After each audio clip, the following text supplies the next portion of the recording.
I am Chris Edmonds, President of ICE Trust, a limited-purpose New York bank operating as a clearinghouse for credit default swaps. I very much appreciate the opportunity to appear before you today and testify on clearing over-the-counter derivatives. As background, ICE Trust serves as the leading U.S. clearinghouse for credit default swaps, having cleared approximately $11 trillion in gross notional value since March 9th of 2009. Globally, ICE Trust and our European counterpart have cleared more than $18 trillion in CDS since the financial crisis. ICE's experience in energy and credit derivatives demonstrates that when clearing is offered to a market, the market overwhelmingly chooses to clear its products. Over the next few months, the mandatory clearing and trading provisions of Dodd-Frank should take effect, and market participants will be forced to clear over-the-counter derivatives as a matter of law.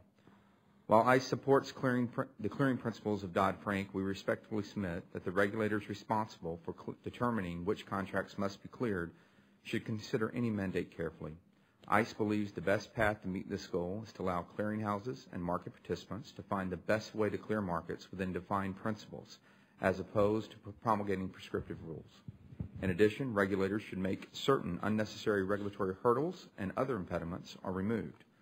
For example, one key regulatory hurdle to clearing is the cooperation between regulators. Many over-the-counter derivatives, especially credit default swaps, have characteristics of securities and commodities.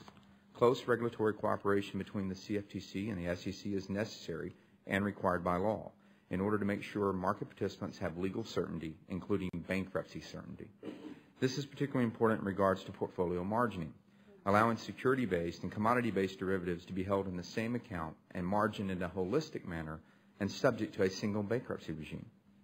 Historically, the CFTC and the SEC have had little success creating portfolio margining.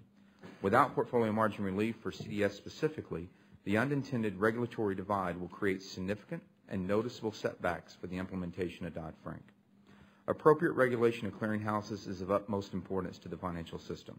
Pursuant to Dodd-Frank, clearinghouses will be a key part of the efforts to decrease systemic risk in the derivatives markets. In overseeing clearinghouses, regulators must be prudential, understanding their markets, and tailoring regulation to ensure market integrity and consumer protection. It is also vital to recognize that the over-the-counter derivatives markets are global. The U.S. regulators must work with international regulators from a common set of regulatory principles. Dodd-Frank has created significant uncertainty over whether a transaction will be subject to a U.S. regulation or foreign regulation. This lack of clarity may begin to have an impact on markets, reducing liquidity, hampering regulatory reform efforts, because market participants are unsure which law apply. Therefore, harmonizing regulatory systems across geographies and giving market participants clarity is of utmost importance. Earlier this month, the CFTC and SEC held a roundtable to hear views on the implementation of Dodd-Frank. As the CFTC and the SEC have come to realize, this legislation cannot take effect all at once. ICE believes that regulators should pursue an aggressive timetable to implement most sections of Dodd-Frank as soon as possible. While Dodd-Frank requires an enormous effort from both market participants and regulators, the cost of uncertainty is much greater. ICE has suggested to regulators they pursue a phased implementation plan. This approach has broad-based support from market participants and should motivate quicker adoption by the industry.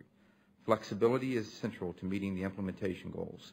Regulators have an immense burden to implement Dodd-Frank, but creating a one-size-fits-all prescriptive system of regulations will only increase the burden, as regulators will be required to constantly consider exemptions for markets that do not quite fit the proposed model.